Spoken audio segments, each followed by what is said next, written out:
শ্বশুর বাড়িতে এসে দুই জামাইয়ের তুমুল ঝগড়ার শেষমেশ মারাত্মক মারপিটে পৌঁছায়। ঝগড়ার মূল কারণ সম্পত্তি নাকি অন্য কিছু, চলুন জেনে নেওয়া যায়।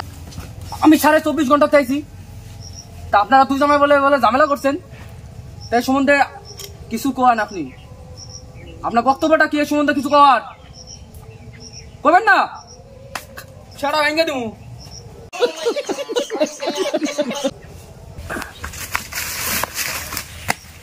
আপনি কি বড় জামাই? ছোট।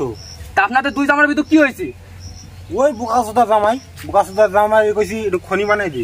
ওই বুকাসোদা জামাইতে বেশি চুন দেওয়া লাগছে খনিতে।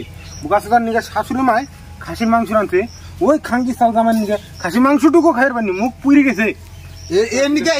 রিপোর্টার ডাক দে নাকি সুধীর ভাই আবার কথা কস, এক কর সেটা ভাঙে বুকাসোদা আবার কথা কস, তুই বেশি চুন দিয়ে আবার কথা কস। বুকাসোদা তোর নিকে খাসি মাংস খাইর পানি, বুকাসোদা এক কর সেটা ভাঙে দেবো।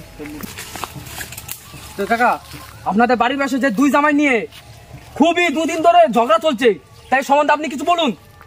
ওকে তো আমি গুনাই দিই না, বুধার ফ্যামিলি বলেন কি? ওটার ফ্যামিলি গুনাই দেন নাকি মানছি?